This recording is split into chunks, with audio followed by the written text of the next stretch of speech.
Et salut tout le monde, c'est Louis Geoffrey. Aujourd'hui je vous retrouve pour une vidéo où on va parler un petit peu de deux combats qui auront lieu ce week-end, puisqu'on a de nouveau une soirée japonaise qui va se dérouler à Osaka, donc pas forcément avec les têtes d'affiche qu'on a l'habitude de voir au Japon, donc pas de Nakatani, pas de Terajin, pas d'Inoue. Non, là on aura un Kameda et un Shigioka qui sont deux boxeurs que j'aime bien, l'un quand même beaucoup plus que l'autre. Ce qui plus est, tous les deux vont combattre dans des championnats du monde IBF, l'un en poids paille, l'autre en poids plume. Et les deux combats, même si les Japonais ne sont pas champions et qu'on va le voir, on peut se douter eh bien de leur chance de victoire dans ces combats-là.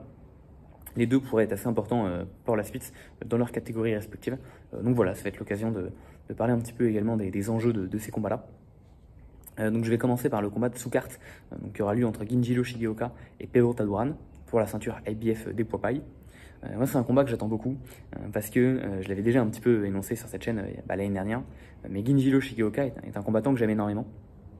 Donc c'est un type qui est vraiment très jeune, il doit avoir à peine 25-26 ans maintenant, il est de 99, je ne sais plus exactement de quel mois, et c'est un combattant qui a été extrêmement prometteur en amateur, puisqu'il avait 58 victoires avec une seule défaite.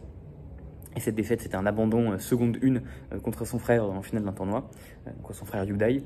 Derrière, il est passé pro, il a vraiment tout bousillé sur son passage, jusqu'à arriver vraiment pour moi au sommet de la catégorie en fait à cette époque-là, qui était encore très dominé par des Thaïlandais, donc notamment à l'époque c'était Knockout CP Freshmart, et puis le Thaïlandais qui est Panya Pratsrabi, qui est depuis monté en Mimouche et qui est actuellement champion de WBC des Mimouches. Et Shigioka, pour moi, c'est un peu imposé eh bien, entre ces deux têtes thaïlandaises, en devenant assez vite en fait, champion IBF. Il a été un peu ralenti par le Covid, mais il a affronté et battu avec une facilité assez déconcertante des très beaux noms de la KT, notamment René Marquarto, Amparo et Valadares.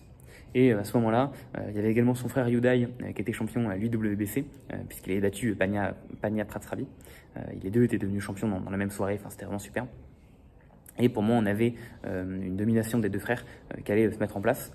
Ils en avaient même parlé, ils voudraient récupérer toutes les ceintures, puis faire un champion unifié dans la catégorie. A priori, ça aurait dû avec Ginjiro. Yudai, il y serait monté, ils avaient déjà tous des plans de conquête pour ces petites KT. Et le succès est peut-être venu un peu trop vite et trop facilement pour cette fratrie qui s'est retrouvée à perdre leur titre donc contre deux Philippins, Melvin Jérusalem pour Yudai et Pedro Taduran pour Ginjiro, deux Philippins qui étaient deux anciens champions du monde et qui étaient censés être quand même un peu sur le déclin. Donc c'était deux défaites qui étaient assez surprenantes et qui ont vraiment mis un bon gros coup qui ont vraiment cassé le momentum que pouvait avoir la carrière de ces deux combattants. Entre-temps, on a une nouvelle star en minimum weight qui a émergé dans le nom de Oscar Collazo, qui était pour moi quand même dans l'ombre de Shigioka, que je voyais vraiment, donc du Ginjiro, que je voyais vraiment meilleur. Mais bon, la Collazo s'est imposé au cours de cette dernière année comme étant vraiment le patron de la KT. Et entre-temps, on s'est demandé qu'allaient faire les deux frères Shigioka. Le premier, Yudai, a déjà choisi de revenir en réaffrontant l'adversaire contre qui il avait perdu son titre. Donc il a réaffronté Melvin Jérusalem. Et il a malheureusement reperdu la décision. Ça, c'était fin mars. C'était le 31 mars, si je ne dis pas de bêtises. Et Ginjiro, on avait encore un petit peu d'attente. On ne savait pas trop ce qui allait se passer. L'annonce est tombée là, il y a à peine un mois et demi. Ginjiro Shigioka décide également de reprendre son bourreau. Donc il reprend Pedro Taduran pour essayer de redevenir champion IBF.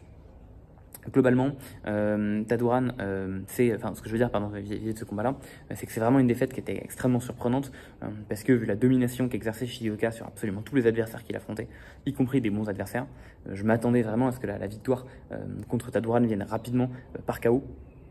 Les deux frères Shigioka ont un style assez similaire. J'en avais discuté avec Sendo déjà pas mal dans une vidéo qu'on avait faite en prévue de la revanche du frère Yudai. Donc c'est tous les deux des gauchers. Ils ont une main avant qui est extrêmement haute, ils sont assez raides. Et puis ils ont beaucoup de mouvements de jambes. Enfin, ils rentrent vraiment en explosivité sur leurs jambes avant de ressortir. Souvent sur un ou deux coups, pas forcément des boxeurs qui combinent tant que ça. Et voilà, ils ont surtout tendance à compter sur le fait qu'ils vont rentrer en explosivité, sur des 1-2, éventuellement accrochés derrière, et puis ils peuvent aller chercher avec leur barre arrière à la tête ou au corps.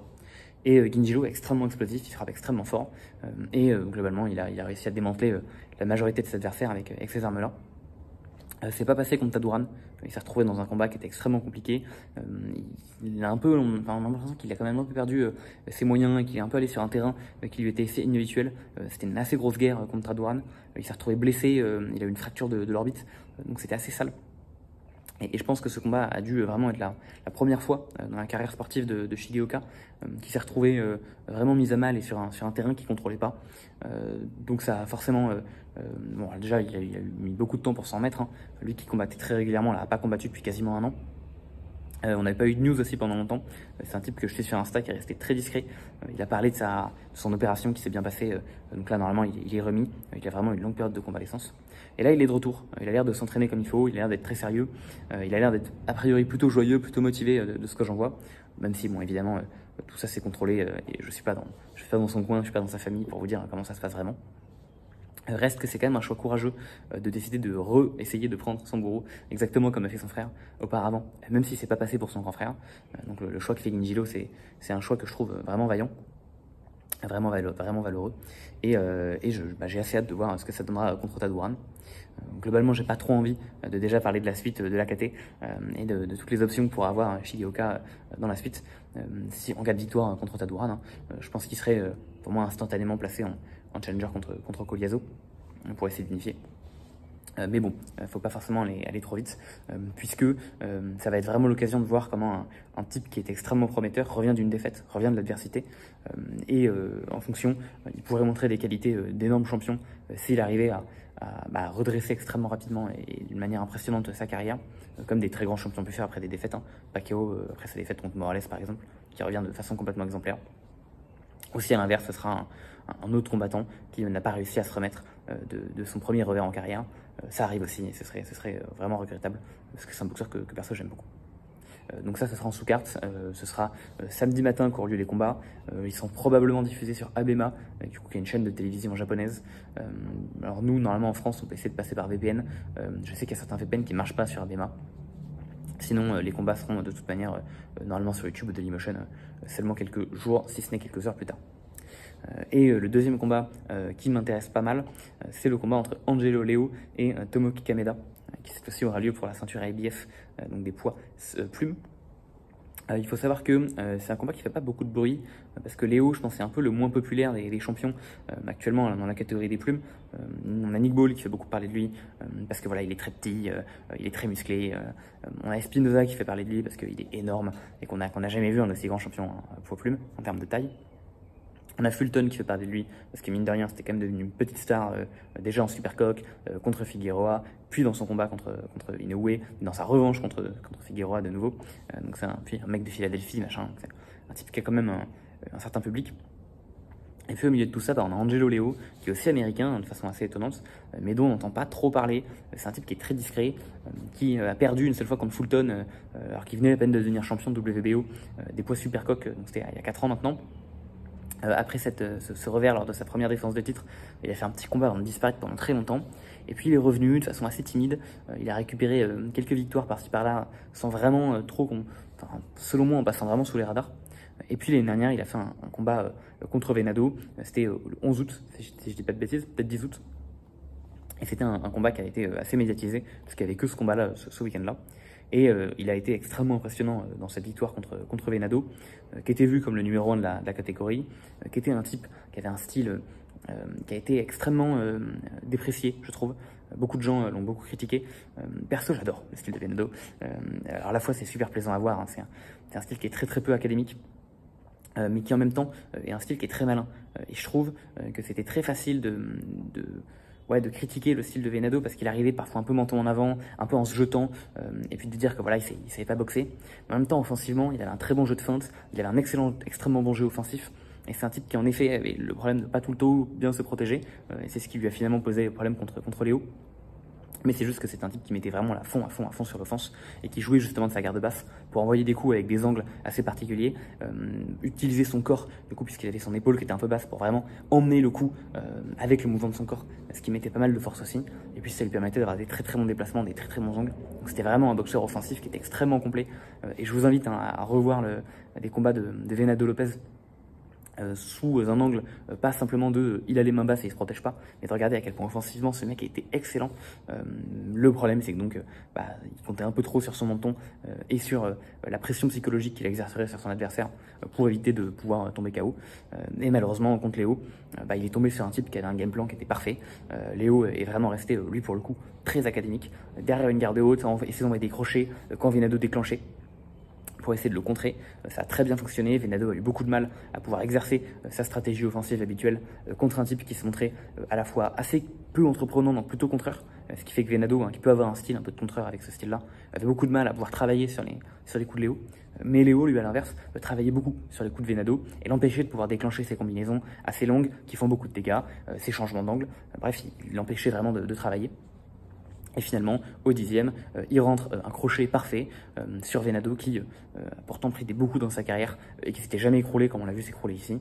Vraiment, en un coup, il a été séché, il est tombé par terre et il a passé je ne sais plus combien de secondes au sol avant de pouvoir se relever. Évidemment, il a été déclaré KO. Ça a été assez sale pour Venado par la suite, qui a dû aller à l'hôpital, qui a eu des soucis dont on avait peur qu'il y ait des commotions et des dommages au cerveau. Finalement, il va bien. Il est revenu il n'y a pas longtemps pour un KO premier round. À voir s'il arrivera à revenir sur la scène internationale. En tout cas, c'est rassurant parce qu'a priori tout va bien pour Venado. Léo, malgré tout, je trouve, a été donc à la fois assez acclamé. Il est désormais champion dans une deuxième catégorie. Venado, qui était numéro 1, c'est donc de perdre sa place, qui a été récupérée par Léo, qui entre-temps l'a perdu puisqu'Espinoza lui est passé devant. Mais donc voilà, il a quand même récupéré une bonne place en poids plume.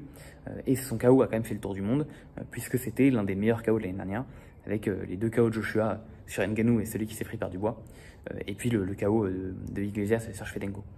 J'en oublie peut-être, mais je pense que ces 4-là étaient dans le top. Donc un très très gros KO pour Léo, qui malheureusement n'a pas été récompensé du titre de KO de l'année. Bon, c'est vrai qu'avec les KO de Joshua, on comprend aussi. Et malgré tout, je trouve que Léo, malgré toutes les bonnes choses qu'il a pu montrer contre Venado, et malgré le fait que les gens ont beaucoup aimé supporter Angelo Léo à ce moment-là en disant mais regardez Léo, c'est la preuve qu'un style académique bat un style peu académique. Bon, moi je trouve ça débile comme argument parce que Venado il a enchaîné 25 victoires contre des mecs qui avaient des styles académiques et personne n'est venu dire oh là là Léo, oh là là, alors comme quoi un style garde haute c'est un style nul. Bon voilà, bon je trouve que c'est vraiment de la mauvaise foi terrible de venir critiquer des mecs qui ont un style bizarre dès qu'ils perdent, alors que tous les mecs qui ont des styles classiques dès qu'ils perdent pas, on n'est pas en train de remettre en question leur style dans leur défaite. Bon bref, moi je trouve ça complètement stupide. Laisser les gens un peu avoir la créativité en boxe. Bon, je dis ça, je suis pas coach, je suis rien du tout, mais je trouve que c'est un sport où on a quand même tellement de manières d'être efficace dans le sport que je trouve ça dommage de militer pour une si grosse homogénéisation du style de boxe avec une garde bien haute, des jabs bien en ligne, et puis voilà, quand on peut faire autant de trucs. Bon, voilà. En tout cas, Léo a été vachement prisé à ce moment-là. Et malgré tout, ça reste un boxeur qui est terriblement sous-estimé actuellement. C'est un type qui est vu, je pense, comme le pire champion en poids plume. Enfin, en tout cas, qui est le moins populaire et qui, du coup, est aussi vu comme étant le pire. Notamment parce que peut-être il manque un nom très marquant à son palmarès, à part Venado Lopez, qui pourtant est un nom excellent. Et le fait qu'il ait perdu contre Fulton, qui soit aussi maintenant champion, je pense que ça n'aide pas. Et tout ça, ça me fait dire que Léo, c'est peut-être un des boxeurs les plus sous-estimés actuellement. En tout cas, un des champions les plus sous-estimés. Et pas qu'en plume, hein, actuellement dans toute la boxe. Parce que c'est un type qui, en effet, est pas flamboyant quand il boxe. On va pas regarder un combat de Léo et se dire putain, ce mec a vraiment un niveau exceptionnel. Sauf qu'en même temps, il fait tout très bien. Et je pense que c'est un type qui est vraiment très intelligent. Le game plan et le combat qu'il a fait contre Venado, que ça soit qu'il avait parfaitement saisi comment est-ce qu'il devait travailler, qu'il avait le game plan parfait, et in fine, c'est ça qui lui permet de décrocher la victoire. Parce qu'à la fin du 9e, ils sont à égalité, Léo et Venado. Il y a 2 juges qui donnent 5-4 Léo et un juge qui donne 5-4 Venado. Donc tout est encore possible dans le combat. Et ça me fait dire que c'est vraiment sa plus grande force à Léo. C'est vraiment son ring IQ et le fait qu'il ait la possibilité d'adapter ses stratégies au type qui est en face de lui. Et ça me fait dire que c'est quand même un type qui, je pense, peut poser beaucoup de soucis à beaucoup de monde.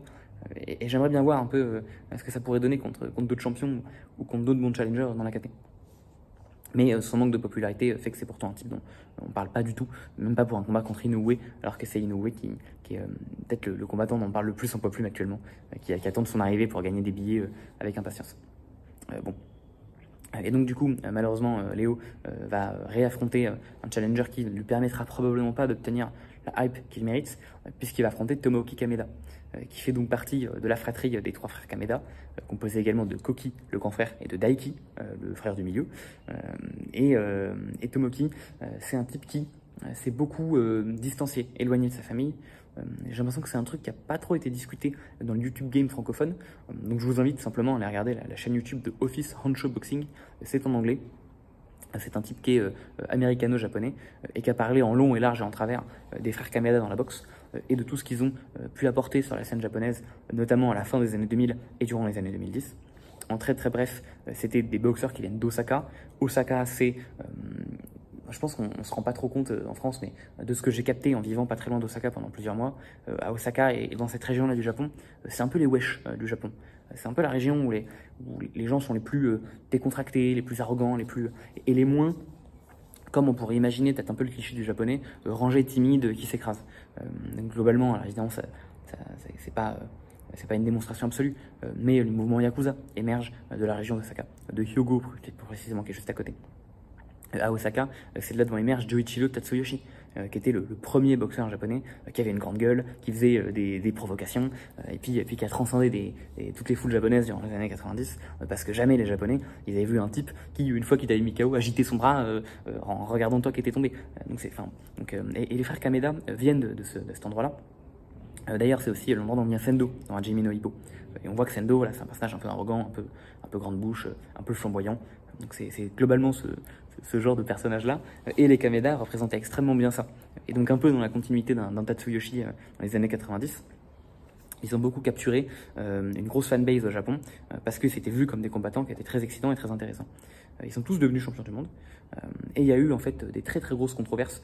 Alors de mémoire, c'était en 2007, mais je me trompe peut-être sur la date, quand le frère du milieu, Daiki Kameda, a pu affronter un certain Daisuke Naito, qui était un champion de WBC des poids mouches.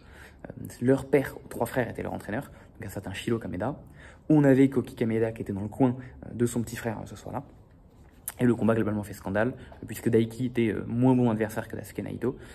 Et donc, il a utilisé des tactiques extrêmement sales à base de projection, à base de coups bas, à base d'essayer de lui mettre des coups de coude dans l'œil. Donc voilà, on était sur des choses vraiment, vraiment pas terribles. Encore plus terribles pour les Japonais, qui ont quand même un peu un sens de fierté peut-être plus prononcé qu'ailleurs. Pas qu'il soit très bas ailleurs, mais qu'il soit plutôt très prononcé chez les Japonais. Et le fait que ces stratégies illégales aient été utilisées par Daiki, aient été encouragées par le père Shiro, et aient été encouragées, on a des images, par le grand frère Koki, ça a fait un énorme scandale. Globalement, il y a eu des très très gros soucis médiatiques sur cette famille-là, qui a un peu été la famille polémique au Japon dans ces années-là. Bon, donc voilà, ils ont apporté pas forcément des très bons côtés au sport. Il y a eu quand même des répercussions concrètes qui ont été mises en place. Shiro, le père, s'est fait bannir à vie. Koki s'est fait bannir quelque temps. En plus, comme ils étaient très populaires, ils avaient des carrières qui étaient critiquées, et potentiellement à raison, parce que c'était des carrières un peu protégées, dans lesquelles ils affrontaient des gens qui étaient moins bons, notamment dans leur début de carrière. Et ça, c'est un truc qui se fait plutôt aux États-Unis. Normalement, au Japon, les boxeurs très tôt affrontent directement des très bons adversaires. Mais les Kameda le faisaient pas trop. En plus, ils étaient très arrogants. Hein. Daiki qui avait dit qu'il écraserait Naito ultra facilement, que s'il perdait, il se suiciderait par harakiri. Enfin, bon. Donc vraiment des déclarations assez intenses. Et ça fait un gros scandale sur la famille Kameda. Et Tomoki, le plus petit frère, celui dont on parle actuellement, du coup a fui en fait le Japon. C'est à ce moment-là, il a fui Osaka, il allait se réfugier au Mexique, dans lequel il a fait ses débuts professionnels et la grande majorité de ses combats. Il est revenu quelques fois faire des combats au Japon, c'était systématiquement à Tokyo, et sinon il a beaucoup bougé entre le Mexique et les États-Unis. Et donc il s'est un peu construit par rapport aux autres frères Kameda, un peu en recul de tout ça. Alors les Kameda maintenant sont des frères qui commencent à faire de la promotion, notamment Koki Kameda, qui est désormais promoteur au Japon. Peut-être qu'ils sont un peu plus âgés, hein, ils étaient très très jeunes à l'époque, ils avaient à peine une vingtaine d'années quand ils faisaient toutes leurs bêtises fin des années 2010.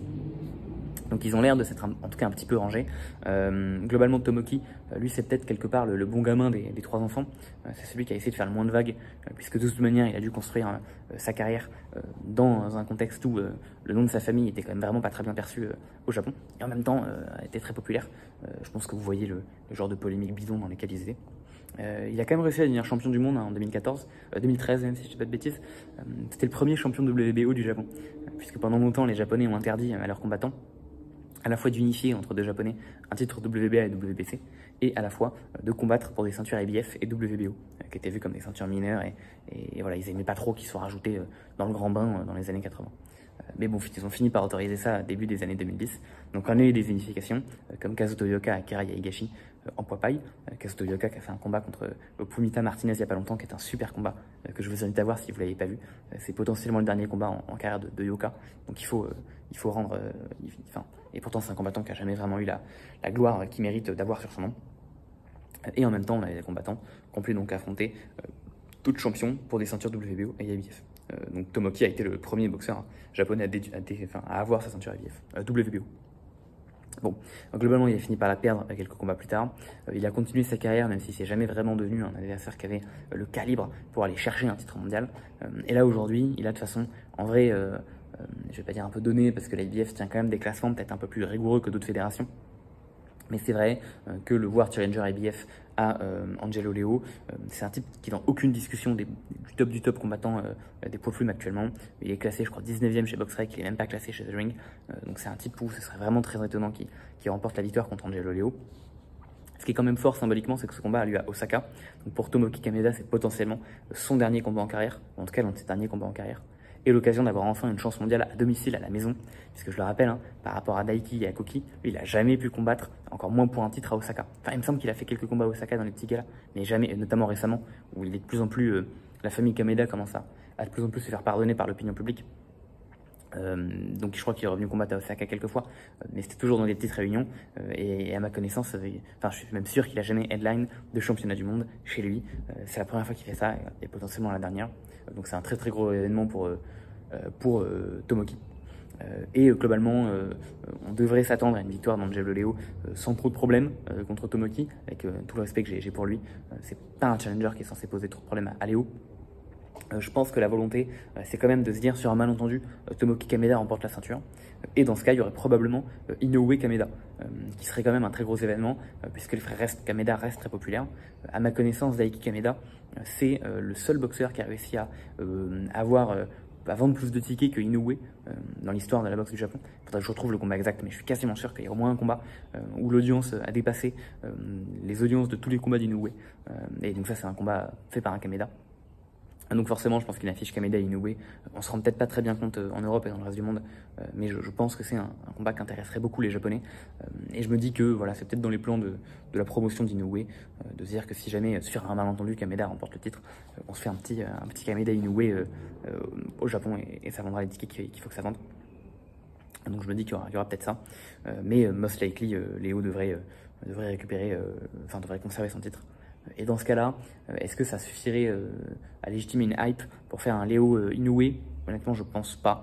Mais bon, sait-on jamais, encore une fois, je suis pas devin. Et surtout, ça dépend de comment le combat se déroule. Et donc voilà, ce combat, ça peut être un peu plutôt la dernière danse pour un Tomoki Kameda, mais au moins une dernière danse à domicile. Et sous les feux des projecteurs, avec son nom qui aura un peu été lavé.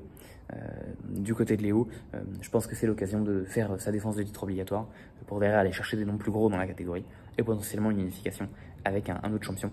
Il se serait temps que ça unifie dans cette catégorie. Ça fait plusieurs années que les champions qu'il n'y a pas de ceinture unifiée, que les ceintures tournent beaucoup. Il serait temps qu'on ait un peu un roi qui se dégage. Perso, je parierais sûrement sur Espinoza, mais on n'est pas là pour parler de tout ça. Bon bah voilà, c'était tout ce que j'avais à dire sur ce week-end qui s'annonce quand même pour le coup assez intéressant. Moi j'ai surtout hâte de voir le combat de Shigeoka, où j'espère vraiment qu'il arrivera à faire un truc bien contre Tadoran. Tadoran est ultra confiant, il arrête pas de dire que Shigeoka, qu'il a tellement marqué psychologiquement Shigeoka, qu'il n'arrivera pas à faire autre chose que fuir, et que Tadoran va remporter une décision tranquille si c'était un KO, s'il arrive à coincer Shigeoka. Moi ça me fait peur tout ça. Moi je suis pour mon gars, mais voilà. Bon, sur ce, je vous souhaite une excellente soirée, une excellente journée. Je vous retrouverai bientôt, promis, pour parler d'un vieux combattant américain, comme je vous l'ai promis. Là, j'ai essayé de faire ça, mais j'ai pas trop le temps en ce moment. Et puis sinon, de toute façon, je pense que je reparlerai d'un combat qui aura lieu mercredi prochain entre Masanori Rikishi et Eduardo Nunez, encore pour une ceinture IBF. C'est un autre combat qui m'intéresse pas mal, et donc je reparlerai très bientôt. Voilà, sur ce, moi je vous souhaite une excellente fin de journée, et j'espère que vous m'attraperez les combats de ce week-end. Allez, à bientôt.